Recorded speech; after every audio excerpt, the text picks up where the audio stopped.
Across ancient scriptures and mystical texts, few figures are as mysterious and revered as Melchizedek.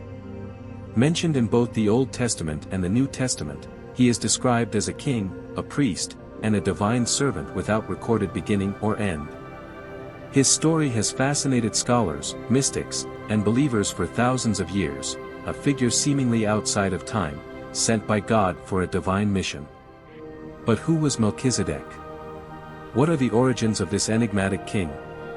His tale is one of spiritual mastery, divine calling, and eternal purpose, a legacy that still resonates today. Melchizedek's origins are shrouded in mystery.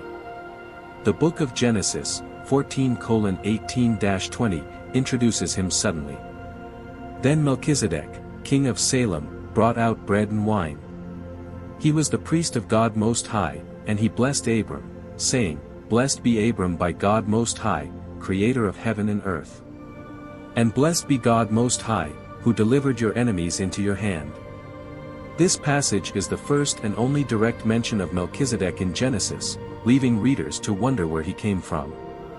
He is introduced without genealogy, lineage, or historical background, a rarity in ancient scriptures where ancestry defines identity.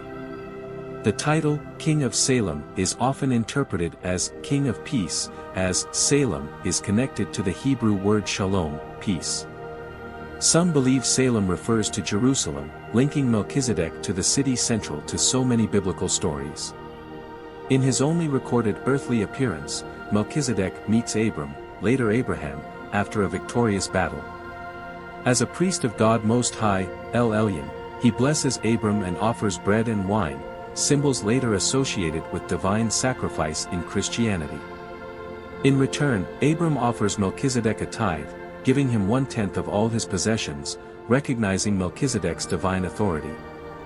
This act is considered the first biblical tithe, marking a spiritual covenant between humanity and God through Melchizedek's priesthood.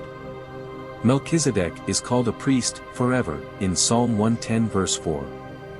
The Lord has sworn and will not change his mind, "You are a priest forever," in the order of Melchizedek. This passage gives Melchizedek an eternal, spiritual role, one that transcends time and space. His priesthood is described as, without beginning or end, in Hebrews 7 verse 3. He is without father or mother, without genealogy, without beginning of days or end of life, resembling the Son of God, he remains a priest forever. This verse sparked theological debates throughout history. Was Melchizedek an earthly king or a divine being, perhaps even an angelic or Christ-like figure appearing before Jesus' birth? His spiritual priesthood remains central to many interpretations of biblical prophecy. Though the Bible does not detail Melchizedek's trials, mystical traditions and apocryphal texts hint at deeper spiritual trials. Tests of faith. Some legends claim Melchizedek was tested like Job, facing isolation and rejection for preaching about one true God.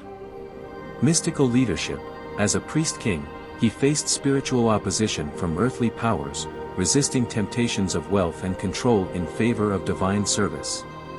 Symbol of eternal service. In some mystical texts, Melchizedek is seen as a precursor to Jesus, enduring earthly struggles while staying spiritually pure and fully committed to God's mission. The Bible never mentions Melchizedek's death, emphasizing his timeless nature. His earthly journey is considered symbolic of spiritual endurance, divine leadership, and eternal purpose. His priesthood is eternal because it represents the spiritual connection between humanity and the divine, unchanging, unending, and infinite. The New Testament connects Jesus Christ to Melchizedek, calling Jesus a high priest forever in the order of Melchizedek, Hebrews 5 verse 6. This link represents Jesus' eternal spiritual kingship, surpassing earthly rule and fulfilling the divine covenant established through Melchizedek. Melchizedek's story resonates deeply in Christian, Jewish, and mystical traditions. In Christianity, he is seen as a precursor to Jesus Christ, embodying divine priesthood and eternal kingship. In Judaism, he represents a mystical figure of righteousness and divine service. In mysticism and esotericism, some view him as a cosmic being, a spiritual guardian of secret divine knowledge, or even an ascended master. Melchizedek's legacy endures not because of what he accomplished on earth, but because of what he represents: eternal service, divine leadership, and an unbreakable connection to God. His priesthood, without beginning or end, reminds us that spiritual purpose transcends time, identity, and mortality. Even today, Melchizedek's mysterious story challenges us to rise above earthly trials, seek spiritual truth, and trust in the eternal promises of the divine.